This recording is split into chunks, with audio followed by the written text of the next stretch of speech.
Welcome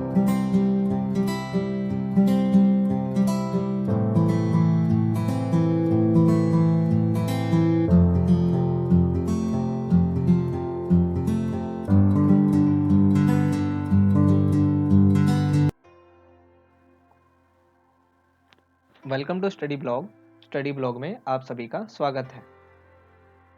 आज हम civics के चैप्टर 5 को पढ़ने जा रहे हैं, जिसका नाम है पार्लियामेंट्री गवर्नमेंट, संसदीय सरकार। इससे पहले हमने सिविक्स के 4 चैप्टर्स को पढ़ लिए हैं, जिसकी वीडियो आपको प्लेलिस्ट में मिल जाएगी, तो उन्हें जाकर के जरूर चेक करें। तो चलिए इस अध्याय को पढ़ते हैं और जानते हैं पार्लियामेंट के बारे में, पार्लियामेंट्री गवर्नमेंट किस प्रकार काम करती है। तो चलिए इस अध्याय को शुरू करते हैं और जानते हैं इन्हीं दिलचस्प सवालों के जवाबों को। शासन की संसदीय प्रणाली में विधायी और कार्यकारी अंगों में गहरा संबंध है और शासन के मामले में वे एक दूसरे पर निर्भर है।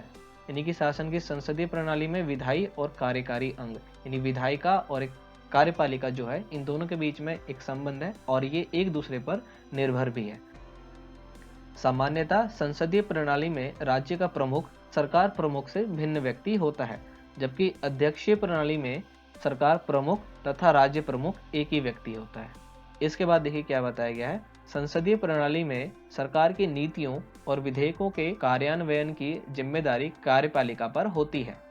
संसदीय सरकार को कैबिनेट यानी कि मंत्रिमंडल सरकार या उत्तरदायी सरकार भी कहा जाता है, जिससे कार्यपालिका विधानसभा या लोकसभा के सदस्यों में से चुनी जाती है तथा यह उसके प्रति उत्तरदायी भी रहती है। कार्यपालिका पर व्यवस्थापिका का पूर्ण नियंत्रण रहता है। तो यहाँ बताया गया है संसदीय प्रणाली में सरकार की जो नीतियों और विधेयकों के कार्यान्वयन की जिम्मेदारी किस पर होती है, तो वो कार्यपालिका पर होती है और कार्यपालिका विधानसभा और लोकसभा के सदस्यों में से चुनी जाती है, जिसके प्रति ये उत्तरदायी भी रहती है और कार्यपालिका पर व्यवस्थापिका यानी कि विधायिका का पूर्ण नियंत्रण रहता है। तो आगे है भारतीय संसद के बारे में, इंडियन पार्लियामेंट। भारत के संविधान के अनुसार केंद्रीय वैधानिक निकाय संसद कहलाती है। यानी भारत के संविधान के अनुसार केंद्रीय वैधानिक निकाय संसद कहलाती है। भारत के राष्ट्रपति तथा दोनों सदनों के राज्य परिषद यानी राज्यसभा तथा लोकसभा को मिलकर संसद बनती है। यानी संसद के अंदर भारत के राष्ट्रपति, राज्यसभा और लोकसभा होते हैं। इनके अंदर फिर इनके मेंबर्स होते हैं। 2 सदनों वाली इस प्रणाली को द्विसदनीय प्रणाली भी कहा जाता है। भारतीय संसद के 2 सदन है, एक राज्यसभा, दूसरा लोकसभा। इनको द्विसदनीय प्रणाली भी कहा जाता है।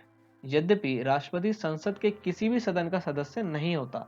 ये बहुत इंपॉर्टेंट बात है, कई बार सवाल में पूछा भी गया है कि राष्ट्रपति किस सदन का सदस्य होता है।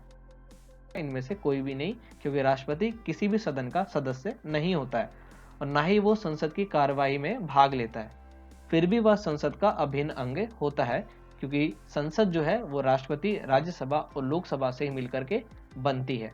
तो यहाँ पर एक इंपॉर्टेंट सवाल हमने जाना है, इसको याद रखेंगे कि राष्ट्रपति किसी भी सदन का सदस्य नहीं होता है। तो भारतीय संसद का एक अंग होता है राज्यसभा, जिसको राज्य परिषद भी कहा जाता है। तो राज्यसभा सदन का उच्च सदन होता है। यानी 2 सदन होते हैं इसमें, एक उच्च एक निम्न। तो राज्यसभा जो है वो उच्च सदन कहलाता है। इसकी संरचना तथा कार्यप्रणाली निम्नलिखित है। सदन में अधिकतम सदस्यों की संख्या 250 है। इनमें से 12 सदस्य राष्ट्रपति द्वारा मनोनीत किए जाते हैं। यानी कि राज्यसभा में अधिकतम सदस्यों की संख्या कितनी है, तो 250, जिसमें से 12 राष्ट्रपति द्वारा मनोनीत किए जाते हैं। चयनित हुए सदस्यों का कला, साहित्य, विज्ञान अथवा समाज सेवा में विशेष योगदान होता है। यानी कि जो भी व्यक्ति राज्यसभा के लिए चुने जाते हैं राष्ट्रपति के द्वारा, उनका कला में, साहित्य में, विज्ञान या समाज सेवा में बहुत ही विशेष योगदान होता है, तभी वो इनके लिए चुने जाते हैं। तो ये ध्यान रखना कि राज्यसभा में कुल कितनी सीटें हैं, तो 250, जिसमें से 12 जो हैं वो राष्ट्रपति के ही द्वारा मनोनीत किए जाते हैं। शेष 238 सदस्य राज्य तथा केंद्र शासित प्रदेश, और केंद्र शासित प्रदेश में भी केवल दिल्ली और पुदुचेरी यहीं पर वोट होता है। इसके अलावा किसी और केंद्र शासित प्रदेश में वोट नहीं होता है, वहां पर राज्यपाल का शासन होता है। 238 जो सीट बची है वहां पर राज्य तथा केंद्र शासित प्रदेश के विधानसभा सदस्यों द्वारा चुने जाते हैं। यानी 238 कहाँ से चुने जाते हैं? राज्य और केंद्र शासित प्रदेशों से, वो भी केवल दिल्ली और पुदुचेरी से। यानी कि यहाँ के विधानसभा सदस्यों के द्वारा 238 सदस्य चुने जाते हैं। इनका चुनाव एकल संक्रमणीय मतदान पद्धति द्वारा किया जाता है। राज्यसभा में सदस्यों की वर्तमान संख्या 245 है। राज्यसभा में सदस्यों की वर्तमान संख्या कितनी है? 245, जबकि कुल कितनी होती है? 250। 245 में से 233 जो है वो निर्वाचित यानी कि चुनकर आए हैं और 12 जो है राष्ट्रपति के द्वारा नामांकित किए गए हैं। राज्यसभा एक स्थायी सदन है। प्रत्येक सदस्य का कार्यकाल 6 वर्ष का होता है। यानी कि राज्यसभा में प्रत्येक सदस्य का कार्यकाल कितने वर्ष का होता है? तो 6 वर्ष का।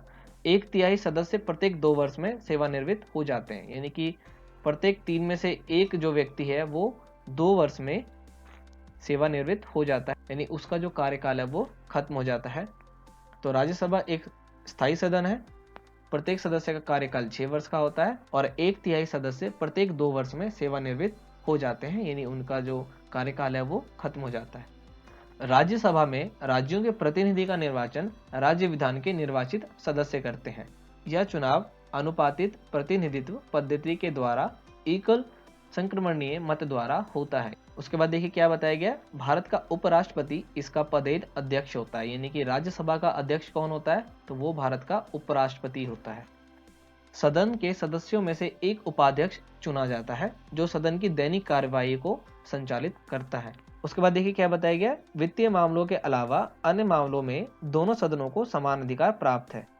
वित्तीय मामलों में लोकसभा के पास अधिक शक्तियां होती हैं। यानी कि वित्तीय मामलों को अगर छोड़ा जाए तो दोनों सदनों के पास समान अधिकार है, लेकिन वित्तीय मामले कहाँ देखे जाते हैं? तो ये केवल लोकसभा में देखे जाते हैं। यानी कि वित्त मामले के अनुसार लोकसभा के पास राज्यसभा से अधिक शक्ति होती है। तो ये बताया गया था राज्यसभा के बारे में कि राज्यसभा में कुल कितनी सीट होती है? तो 250। वर्तमान में कितनी है? 245। राज्यसभा के सदस्यों का कार्यकाल कितने वर्ष का होता है? तो 6 वर्ष का। राज्यसभा एक स्थायी सदन है या अस्थायी सदन है? तो राज्यसभा एक स्थायी सदन है। राज्यसभा का अध्यक्ष कौन होता है? तो वो भारत का उपराष्ट्रपति होता है। कौन सा ऐसा मामला है जो राज्यसभा में नहीं देखा जाता? तो वो वित्तीय मामला है। यानी कि वित्तीय संबंधी किसी भी प्रकार के मामले राज्यसभा में नहीं देखे जाते, राज्यसभा में उनकी सुनवाई नहीं की जाती, इनकी सुनवाई लोकसभा में की जाती है। अब आइए जानते हैं राज्यसभा की विशिष्ट शक्तियों के बारे में कि राज्यसभा के पास कितनी शक्तियां होती हैं। उसके बाद पढ़ेंगे लोकसभा के बारे में। तो राज्यसभा की विशिष्ट शक्तियां। राज्यसभा को निम्नलिखित विशिष्ट शक्तियां प्राप्त है। पहला, यदि राज्य सूची का कोई विषय जो राष्ट्रीय हित का हो उस पर संसद द्वारा कानून बनाने की स्वीकृति सिर्फ राज्यसभा दे सकती है। अखिल भारतीय सेवाओं ऑल इंडिया सर्विसेज से संबंधित कानून बनाने का अधिकार सिर्फ राज्यसभा को प्राप्त है। ये सेवाएं संपूर्ण भारत के लिए होती है। वर्तमान में 3 अखिल भारतीय सेवाएं हैं। पहला है भारतीय प्रशासनिक सेवा जिसे कहते हैं IAS, उसके बाद है भारतीय पुलिस सेवा IPS, उसके बाद है भारतीय वन सेवा IFS, Indian forest service, Indian police service और इंडियन एडमिनिस्ट्रेटिव सर्विस। ये तीनों सर्विस किसके अंतर्गत आती है? तो राज्यसभा के अंतर्गत। और राष्ट्र हित के लिए किसी भी प्रकार का कानून बनाने की स्वीकृति केवल राज्यसभा ही दे सकती है। तो ये तो थी राज्यसभा की विशिष्ट शक्तियां और राज्यसभा के बारे में। चलिए अब लोकसभा के बारे में भी जानते हैं। तो इसके बाद है लोकसभा। भारतीय संसद का दूसरा सदन है लोकसभा। लोकसभा को निचली सदन कहा जाता है, यानी लोकसभा को निचला सदन कहा जाता है, जबकि उच्च सदन राज्यसभा को कहा जाता है। इसकी संरचना तथा कार्य प्रणाली निम्नलिखित है। सदन के सदस्यों का निर्वाचन प्रत्यक्ष मतदान द्वारा करवाया जाता है। सदस्य के सदस्यों का निर्वाचन प्रत्यक्ष मतदान द्वारा होता है। मतदान में मत देने का अधिकार 18 वर्ष अथवा उससे अधिक उम्र के भारत के प्रत्येक नागरिक को है। पागल, दिवालिया तथा मानसिक रूप से विकृत व्यक्ति को मत देने का अधिकार नहीं है। यानी लोकसभा सदन के जो सदस्य होते हैं वो निर्वाचित होकर के आते हैं, जिनको वोट दिया जाता है भारत के नागरिकों के द्वारा जो 18 वर्ष या उससे अधिक उम्र के हैं। लेकिन अगर कोई पागल, दिवालिया या मानसिक रूप से विकृत व्यक्ति है उसको मतदान देने का अधिकार नहीं है। उसके बाद है 61वें संविधान संशोधन अधिनियम के द्वारा मत देने की आयु को 21 वर्ष से घटाकर 18 वर्ष कर दिया गया था। यानी कि इससे पहले मत देने का अधिकार 21 वर्ष के और उससे ऊपर के लोगों के लिए था, जबकि इसको 1988 में 61वें संविधान संशोधन के द्वारा घटा करके 18 वर्ष कर दिया गया। आज भारत के अंदर 18 वर्ष या इससे ज़्यादा उम्र के व्यक्ति वोट दे सकते हैं।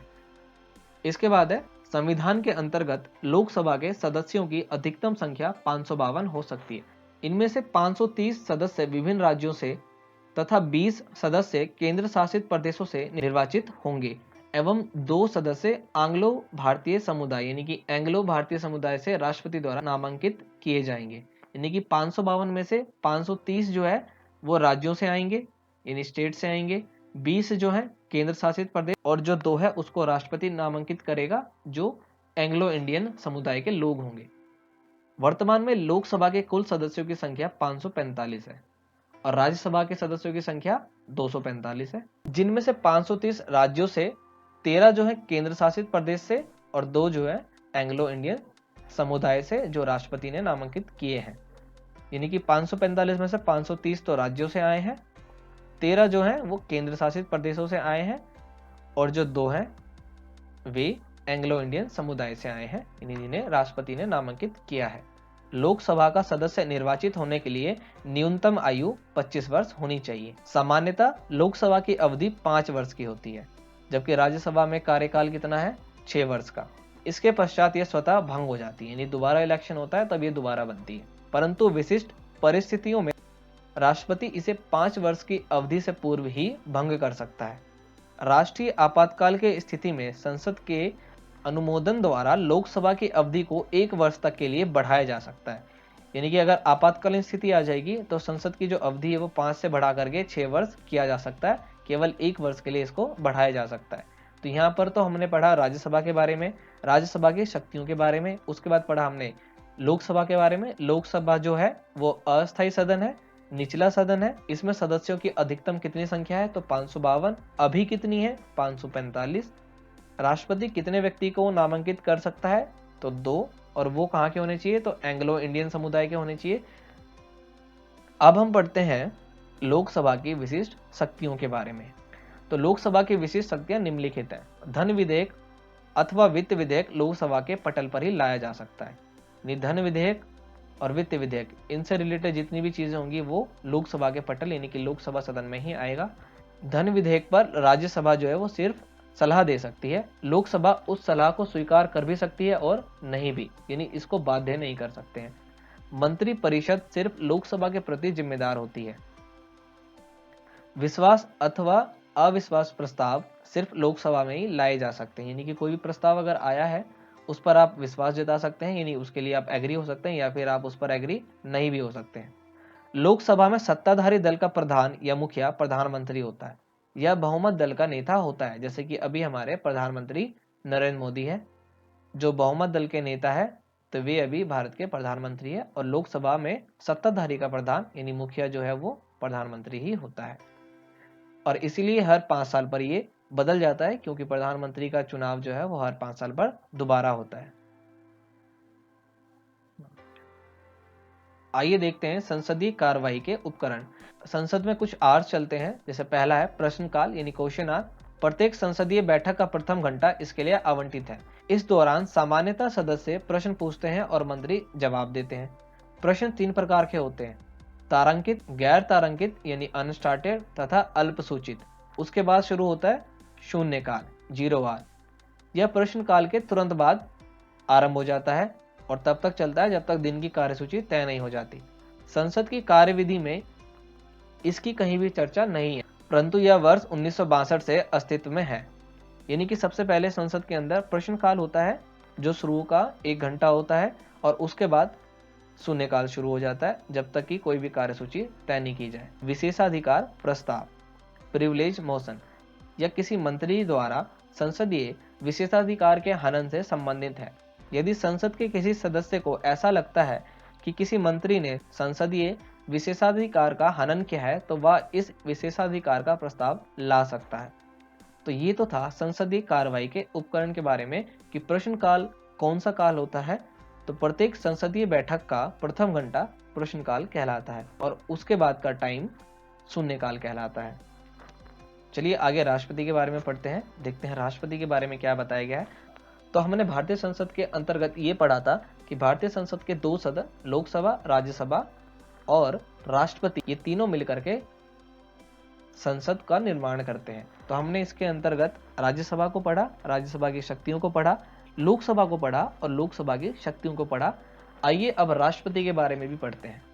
भारतीय संविधान के अनुच्छेद 52 में राष्ट्रपति यानी प्रेसिडेंट पद का प्रावधान किया गया है। तो भारतीय संविधान के किस आर्टिकल में राष्ट्रपति पद के बारे में लिखा गया है? तो वो आर्टिकल है 52। राष्ट्रपति का पद सर्वाधिक सम्मान, गरिमा तथा प्रतिष्ठा का है। वह राष्ट्र का अध्यक्ष होता है और ये देश का प्रथम नागरिक भी होता है। केंद्र की समस्त कार्यपालिका शक्तियां उसमें निहित होती हैं, जिनका प्रयोग वह स्वयं या अपने अधीनस्थ अधिकारियों के माध्यम से करता है। भारत सरकार के समस्त कार्यपालिका संबंध कार्य उसी के नाम से संचालित किए जाते हैं। वह भारत का प्रथम नागरिक होता है। तो भारत का प्रथम नागरिक कौन होता है? तो वो भारत का राष्ट्रपति होता है। अभी हमारे भारत के राष्ट्रपति कौन है, उनका नाम आप नीचे कमेंट करके बताएं। इसके बाद है राष्ट्रपति की भूमिका। राष्ट्रपति की भूमिका क्या होती है? भारत का राष्ट्रपति भारतीय गणराज्य का प्रमुख तथा भारत का प्रथम नागरिक होता है। इसके संवैधानिक कर्तव्य निम्नलिखित है। वह भारत के प्रधानमंत्री को नियुक्त करता है तथा प्रधानमंत्री की सलाह पर अन्य मंत्रियों को नियुक्त करता है। यानी भारत के प्रधानमंत्री को कौन नियुक्त करता है? तो वो भारत का राष्ट्रपति होता है। वह राज्यसभा के 12 सदस्यों को तथा लोकसभा के 2 एंग्लो भारतीय समुदाय के लोगों को मनोनीत करता है। यानी राज्यसभा में 12 सदस्य और लोकसभा में 2 सदस्यों को मनोनीत राष्ट्रपति करता है। वह नवगठित लोकसभा की प्रथम बैठक को संबोधित करता है। जैसे कि कोई भी पार्टी जब जीत करके जाती है, लोकसभा में जब कोई भी पार्टी जीतती है बहुमत से, तो लोकसभा की जो पहली बैठक होती है उसको संबोधित राष्ट्रपति ही करता है। इसके अलावा वह दोनों सदनों के संयुक्त सत्र अथवा अलग अलग सत्र को भी विशिष्ट परिस्थितियों में संबोधित कर सकता है। तो ये पावर है राष्ट्रपति के पास। उसके बाद देखिए क्या बताया गया। राष्ट्रपति भारत के सभी संवैधानिक पदों पर नियुक्ति करता है, जैसे भारत का मुख्य न्यायाधीश, न्यायालयों में न्यायाधीश, राज्यपाल, संघ तथा राज्य लोक सेवा आयोग के अध्यक्ष, महान्यायवादी, वित्त आयोग के अध्यक्ष एवं मुख्य चुनाव आयुक्त के सदस्य, अन्य चुनाव आयुक्तों के सदस्य इत्यादि की नियुक्ति कौन करता है? राष्ट्रपति। तो आप राष्ट्रपति की भूमिका को समझ रहे होंगे कि भारत के जितने भी बड़े बड़े लेवल पर, यानी भारत के जितने भी मुख्य न्यायाधीश हैं, न्यायालयों में न्यायाधीश है, राज्यपाल है, संघ या राज्य लोक सेवा आयोग के अध्यक्ष हैं, महान्यायवादी, वित्त आयोग के अध्यक्ष, मुख्य चुनाव आयुक्त के अध्यक्ष, इन सभी अध्यक्षों की नियुक्ति कौन करता है? तो वो भारत का राष्ट्रपति करता है। राष्ट्रपति का कार्यकाल 5 वर्ष का होता है। राष्ट्रपति का मासिक वेतन 1.5 लाख रुपए है। राष्ट्रपति भारत की तीनों सेनाओं, वायुसेना, जल सेना तथा थल सेना का प्रमुख होता है। यानी कि तीनों सेना का प्रमुख कौन है? तो राष्ट्रपति। राष्ट्रपति से रिलेटेड काफी सवालों के जवाब आपको इस पैराग्राफ में मिला होगा, जो पूछे भी जाते हैं और आपको जनरल नॉलेज के लिए भी याद होने चाहिए। आइए संसद के कार्यों को पढ़ते हैं। Function of parliament. तो संसद के मुख्यतः 4 कार्य हैं। पहला है कानून बनाना, दूसरा है सरकारी खर्च की मंजूरी देना, उसके बाद है सरकार के कामकाज की देखरेख करना और चौथा है लोगों के हितों का प्रतिनिधित्व करना। संसद के मुख्य 4 कार्यों के अलावा और भी कार्य हैं, जैसे कि संविधान में संशोधन करना, राष्ट्रपति पर महाभियोग अगर आवश्यक हो तो ये सब लगाना, ये संसद के अन्य कार्य भी हैं। सर्वोच्च तथा उच्च न्यायालयों के जजों, नियंत्रक एवं महालेखा परीक्षक, मुख्य चुनाव आयोग, संसद के दोनों सदनों के सभापतियों आदि को उचित परिस्थितियों में पदच्युत करने संबंधी कार्य, ये है भारत के संसद के कार्य। तो 4 मुख्य कार्य हैं। उसके अलावा भी संसद के कार्य हैं जो यहाँ पर बताए गए हैं, जैसे कि संविधान में संशोधन करना, राष्ट्रपति पर महाभियोग लगाना अगर आवश्यक हो तो। ठीक है, इसके बाद पढ़ते हैं हम संसदीय समितियों के बारे में। संसद के कार्य को संपादित करने में संसदीय समितियां मुख्य भूमिका निभाती है। संसदीय समितियों यानी कि पार्लियामेंट्री कमेटी की संरचना निम्न प्रकार से समझी जा सकती है। जैसे कि संसदीय समितियां, तो पहली होती है स्थायी समितियां, दूसरी है अस्थायी या अनौपचारिक समितियां। स्थायी समितियों के अंतर्गत पहला आता है वित्तीय समितियां, दूसरा है विभागीय समितियां, उसके बाद है अन्य स्थायी समितियां। तो संसदीय समितियां जो हैं ये मुख्य भूमिका निभाती है संसद के कार्य को संपादित करने के लिए। आइए इनके बारे में भी जानें। तो पहली समिति थी स्थायी समिति। ये समितियां स्थायी प्रवृत्ति की होती हैं तथा लगातार कार्यरत रहती हैं। इसके अंतर्गत जो पहली समिति है वो है वित्तीय समितियां। ये समितियां वित्त मामलों से संबंधित होती है। इनके अंतर्गत 3 मुख्य समितियां हैं: लोक लेखा समिति, प्राक्कलन समिति और सार्वजनिक उपक्रम समिति। प्राक्कलन समिति में सिर्फ लोकसभा के सदस्य सम्मिलित किए जाते हैं, जबकि शेष 2 समितियों में लोकसभा तथा राज्यसभा दोनों के सदस्य शामिल किए जा सकते हैं। लोक लेखा समिति का मुख्य कार्य नियंत्रक एवं महालेखा परीक्षक द्वारा किए गए वार्षिक लेखा परीक्षण का विवरण जांच करना है। प्राक्कलन समिति का मुख्य कार्य सरकार के व्यय की जांच करना तथा सलाह देना है। सार्वजनिक उपक्रम समिति का मुख्य कार्य सार्वजनिक उपकरणों के खतों तथा रिपोर्टों का जांच करना है। उसके बाद है विभागीय समितियां। कार्यपालिका की संसद के प्रति जवाबदेही सुनिश्चित करने हेतु ऐसी समितियां बनाई गई हैं। वर्तमान में 24 विभागीय समितियां हैं, जिनमें से 8 राज्यसभा के अंतर्गत तथा 10 लोकसभा के अंतर्गत कार्यरत है। उसके बाद था अस्थायी या अनौपचारिक समितियां। ऐसी समितियां किसी विशेष उद्देश्य से बनाई जाती है। अपनी रिपोर्ट देने तथा कार्य की समाप्ति के बाद ये स्वयं जो है समाप्त हो जाती है। तो 2 तरह की समितियां थी, एक स्थायी थी, दूसरी अस्थायी थी। स्थायी के अंतर्गत जो समितियां आती हैं उनको आपने पढ़ा, उनके बारे में जाना, उनके क्या कार्य हैं उनको जाना। और दूसरी समिति जो थी वो अस्थायी या अनौपचारिक है। ये कुछ विशेष उद्देश्यों के लिए बनाई जाती है और जैसे ही इनका उद्देश्य पूरा हो जाता है, इनका कार्य पूरा हो जाता है, तो ये स्वतः ही समाप्त हो जाती है। तो इस वीडियो में इतना ही। ये अध्याय यहाँ पर होता है खत्म। अगर आपको वीडियो अच्छी लगी है तो वीडियो को लाइक करें, ज़्यादा से ज़्यादा शेयर करें। चैनल पर नया है तो इसको सब्सक्राइब करें और बेल आइकन को प्रेस करें ताकि आने वाली वीडियोस की नोटिफिकेशन आपको टाइम पर मिल सके। पीडीएफ के लिए आप हमारे टेलीग्राम चैनल को ज्वाइन कर सकते हैं, जिसका नाम है स्टडी ब्लॉग। तो मिलते हैं अगली वीडियो में नए टॉपिक के साथ। तब तक के लिए जय हिंद।